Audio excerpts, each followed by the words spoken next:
This portion of the McKenzie River is probably, or I like to think, why this ranch is called Whitewater. A river as beautiful as this is why I talk about us having, 3 million neighbors.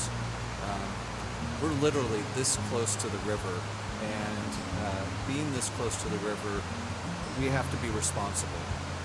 Whatever I put in the ground, I have to assume will eventually make it out to the river. It might not be today or tomorrow or even next year, but over time, the chemicals do seep through the earth and make it to different areas, including the river.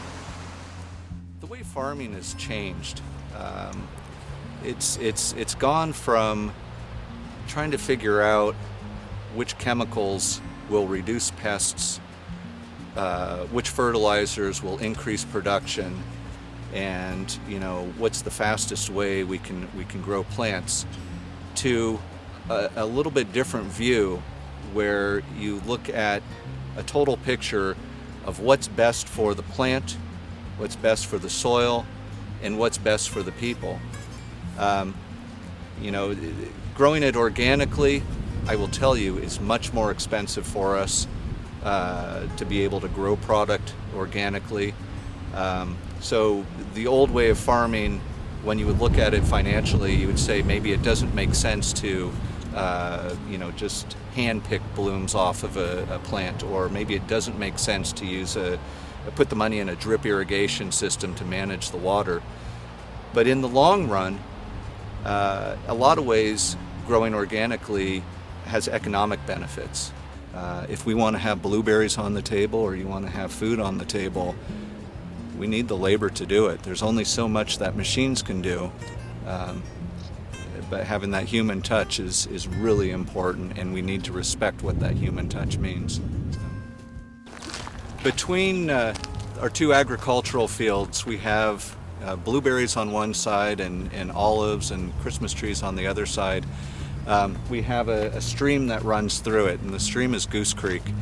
And we talked about generational changes a little bit earlier, and one of the things, generational changes that's pretty evident on Whitewater was the idea when Whitewater was a cattle ranch that you wanted to have as much open area as possible. And by doing that, it meant that a lot of the vegetation that was in Goose Creek, small trees, native trees, and things like that, were either destroyed by the cattle that were running through or taken out so there'd be more grassland for the cattle to eat. So one of the long-term goals here is to restore Goose Creek and put more vegetation and fish habitat in this area to make it more accessible for our native fish. It flows right out to the McKenzie, and it's kind of our responsibility to make sure that we take care of it. So about 4 years ago or so, we decided that we'd do an experiment and see if we could get olives to grow in the McKenzie River Valley. Most people thought we were crazy, and I still kind of think maybe I am a little crazy. For the first couple of years, these plants were stunted. They were knocked back. They could barely make it. Over time, we moved quite a few of our plants into our own greenhouse and found that if we allowed those plants to live in the greenhouse for a year or two and start to get relatively strong, a little bit larger caliper on their stems and whatnot, that these plants would actually have a better chance out in the fields. We have had olives, we have some plants growing. It's an experiment, and we're going to keep trying. We roughly have about 1,600 acres of timber, and it takes between 35 and 40 years for timber to mature these days. So if we break our parcels up into 40-acre parcels, we could effectively harvest 40 acres every year continually while having the majority of the forest in timber. And responsiveness of different farms and things like that have all come into play to create what I think is a much more sustainable logging environment or timber environment. And You know, it's pretty neat to be able to see a forest that's gone from a clear cut to a reproduction or regrowth of trees, and follows the whole cycle. And if we look at it and manage it like a crop, you know, a farmer just wants to make money on their property and have the environment in such a way that they're proud of it. Well, you can do that with timber now and be very responsible. You know, it's a working ranch, but we love to have wildlife here.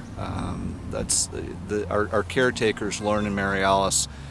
One of the things that really incents them to be here and to work hard and to balance the work with wildlife is the plentifulness of wildlife that we have here. Besides the elk that we have, and I've mentioned the cutthroats and other trout,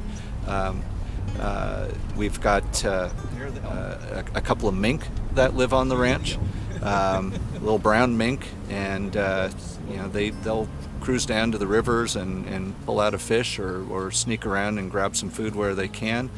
Salamanders and newts come down from the hills, and I call it the pilgrimage or whatever, but they come down and they hang out in this pond, and they lay eggs. And at this time of year, you can now see the egg sacs that are in there. And you know, we just call it the newt pond. It's one of the great pieces of nature that's here, partly by our accident, partly by nature doing its own thing. And you know, people from all around ask us if they can come and visit the newt pond. And certain times of years, right now you can see some newts swimming underwater and they're kind of hanging out. Other times of year, during the year, there'll be about 100 or so newts just floating on the water here, and it's like a big hot tub party or something like that, where all the newts are just hanging out.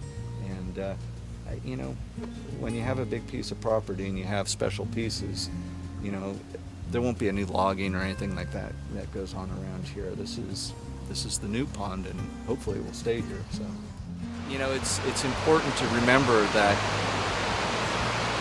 just because you're next to a resource doesn't mean you own that resource.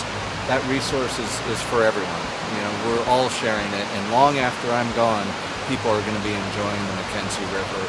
And if I can do my part to preserve at least the way it is now, then I feel that I'm doing a pretty good job. And you know, we're lucky to be here.